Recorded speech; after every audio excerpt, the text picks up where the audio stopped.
I was raised in El Paso, Texas, and went to parochial schools all of my life. And one of the things that I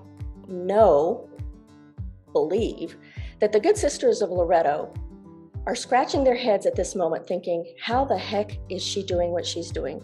Because I was known as a mischievous little rebel. So I chuckle now as I think back and wonder what they must be thinking now that I am in the position that I am and working with NACC and just being very involved in the profession that I'm in. I perhaps hope they're saying, gosh, we knew she had it in her all along.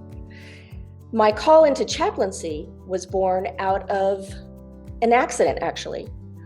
I went to graduate school. I wanted to learn more about my own theology, and I procrastinated when it came time to pick my internship.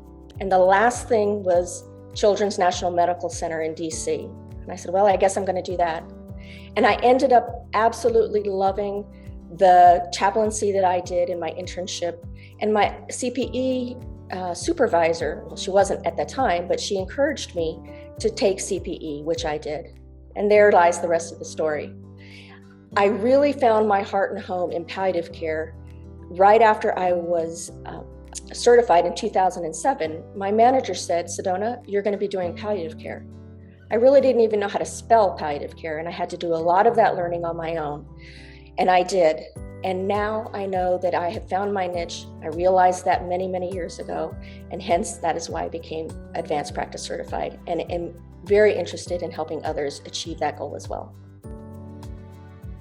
Currently, I'm the chair of the Certification Commission, and I also sit on several committees. First committee that I sit on is CHOT, and that stands for the Center of Health Organization and Transformation.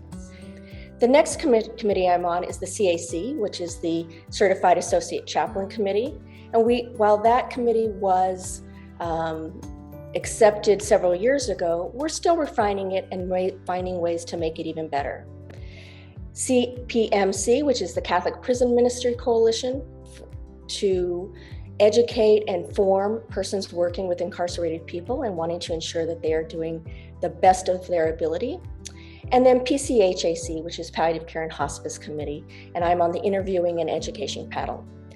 I believe in our 2021 through 25 strategic plan for the future and its mission. I firmly believe that we're going in a direction that's going to bring in more members, and it's going to be an even better place for the members that we currently have.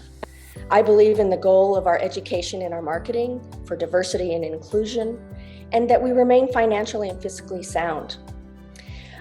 One of the things I'm most proud of within NACC is our collaborative efforts with APC and NAJC, but particularly we are doing a lot of work with APC.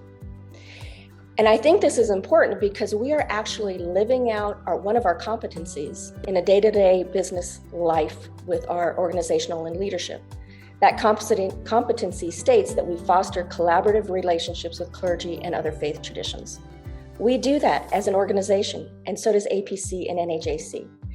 So I think it is an amazing thing that we are living out our competency as an association. So my mother taught my brother and I two values.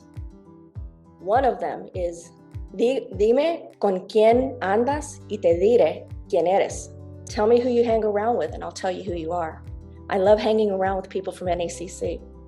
The other thing that she taught us was, leave every place you go better than you found it.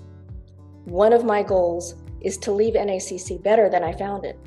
One of the ways that I can do that is to serve on the board, to help create it and become even better than it is. David Lichter and his board left it better than he found it. And Erica Cohen-Moore and her board are going to leave it better than they found it. And I want to be one of those that leaves it better than I found it. Thank you.